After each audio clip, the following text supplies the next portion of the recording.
Hello friends, today we'll study about colligative properties. So what are colligative properties?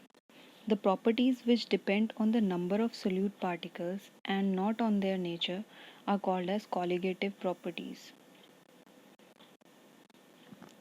It solely depends on the number of solute particles and it is independent of the nature of solute particles.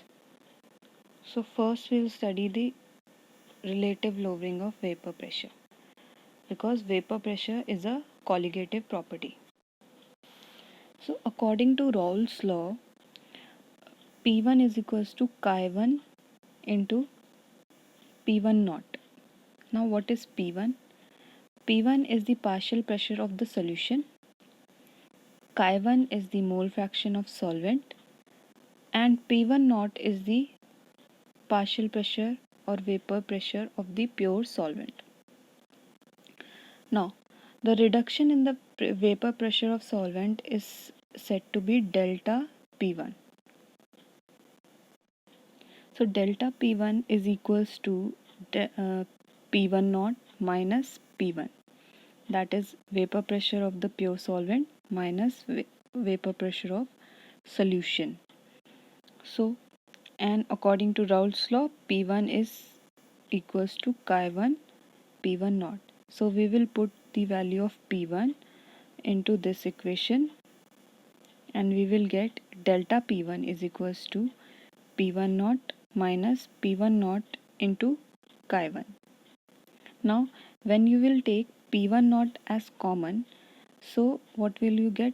Delta P1 is equals to P1 naught into 1 minus chi1, and you know 1 minus chi1 is chi2.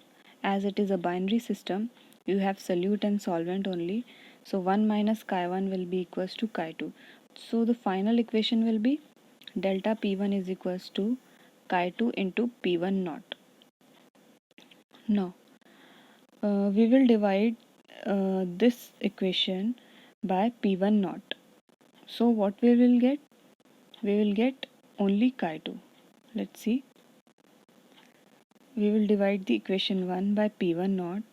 So equation 1 was that delta P1 is equals to this P1 naught minus P1. So we will divide it by P1 naught and we will get as chi2. Okay. Now chi2 is the mole fraction of solute. So mole fraction of solute is also equals to number of moles of solute upon number of moles of solute plus number of moles of solvent. So this is chi2 and we have put it into the equation. Now since the solution is very dilute, so N2, that is number of moles of solute, can be neglected in this equation. N2 in the denominator can be neglected. So our final equation will be N2 upon N1. So P1 naught minus P1 upon P1 naught will be equals to N2 upon N1. Also this whole thing is the relative lowering of vapor pressure. Okay, so finally what will we get? N2 is the number of moles of solute and N1 is number of moles of solvent. So N2 can be put at as mass of solute upon molar mass of solute, because number of moles is equals to mass of solute upon molar mass of solute. Similarly, number of moles of solvent equals to mass of solvent divided by molar mass of solvent. So final equation of relative lowering of vapor pressure is this: P1 naught minus P1 upon P1 naught equals to W2 into M1 upon M2 into W1, where P1 naught is vapor pressure of pure solvent, P1 is vapor pressure of solution, W2 is mass of solute, M2 is molar mass of solute, M1 is molar mass of solvent, and W1 is mass of solvent. So this is the final equation.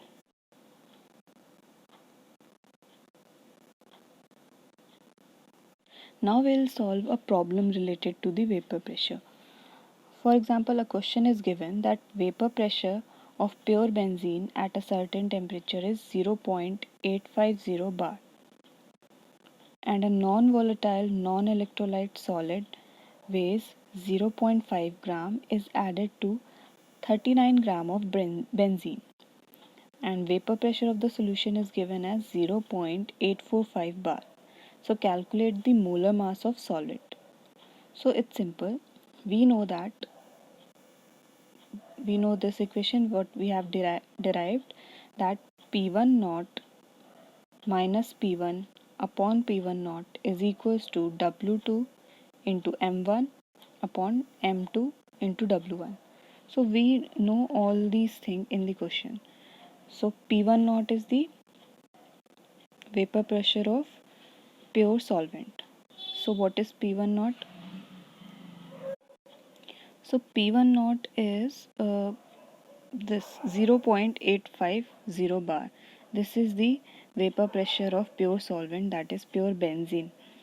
Now vapor pressure of solution is 0.845 bar, that is P1.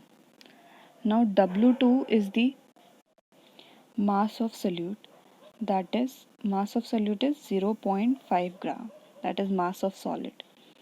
Now molar mass of solute is to be find out, that is M2 we have to find, and W1 is mass of solvent, that is 39 grams, and molar mass of benzene is 78 grams per mole.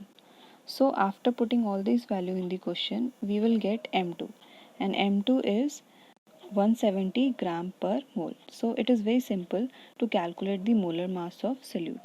Also, if we have to calculate any other quantity and all the other quantities of the equation are given, we can easily find. Now let us study about elevation of boiling point. So delta TB is known as the elevation of boiling point, and it is equals to TB minus TB naught. Now what is TB? TB is the boiling point of solution and TB naught is the boiling point of pure solvent. So the boiling point of solution is always greater than the boiling point of the pure solvent. You must have seen that when you add something to the pure water, it boils at higher temperature, right? So elevation of boiling point, that is delta TB, is directly proportional to molality, that is M. So delta TB is directly proportional to M. Therefore delta TB is equals to Kb into M, where Kb is the molar elevation constant or boiling point elevation constant, or it is also called as ebullioscopic constant. Now we know that molality is equals to number of moles of solute upon mass of solvent in kg. So moles of solute will be equals to mass of solute divided by molar mass of solute, and mass of solvent is in grams will be equals to W1 upon 1000. So it can be rearranged and it can be written as this: 1000 into W2 upon capital M2 into W1, where W2 is the mass of solute, W1 is mass of solvent, M2 is molar mass of solute, and 1000 is it is given because we have to tell the mass of solvent in grams, not in kg. Now delta TB is equals to Kb into molality, that is M, and M we have found this. So we will put whole this in the equation of delta TB and we will get as delta TB is equals to Kb into 1000 into W2 upon M2 into W1. Just remember one thing, that 2 denotes for solute and 1 denotes for solvent. So M2, that is molar mass of solvent. Capital M is for molar mass and W is for weight or mass. So molar mass of solute will get as, we have just rearranged this equation. M2 comes here and delta TB comes here. So molar mass of solute is equals to Kb into 1000 into W2 upon delta TB into W1. So this is the final equation for elevation in boiling point. Now we can easily find the molar mass of solute. So let us see. For example, a simple question is given that boiling point of benzene is 353.23 Kelvin. When 1.80 gram of non-volatile solute was dissolved in 90 gram of benzene, the boiling point is raised to 354.11 Kelvin. When the solute is added, the boiling point of the solution is raised. Now calculate the molar mass of solute when Kb for benzene is 2.53 Kelvin kg per mole. So we know the equation for finding the molar mass of solute in the case of elevation of boiling point is this. So we will put all the values and we will find the final molar mass. Now what are the values? M2 we have to find out, that is the molar mass of solute. Kb is given as 2.53 and W2 is mass of solute, that is given as 1.80 gram. Delta TB is difference elevation of boiling point, that is we have to subtract the uh, boiling point of pure solvent from boiling point of solution. So boiling point of solution is this one, 354.11 Kelvin, minus boiling point of pure solvent is 353.23. So we will subtract this from this value and then multiply by W1. W1 means mass of solvent. The mass of solvent is 90 grams. So we will put all these values in this equation and we will get M2. And M2 will be 58 grams per mole. So this was all about the elevation of boiling point and depression in vapor pressure or lowering in vapor pressure. And we have solved some question also. I hope you understood the topic. Thank you. Hello friends. Today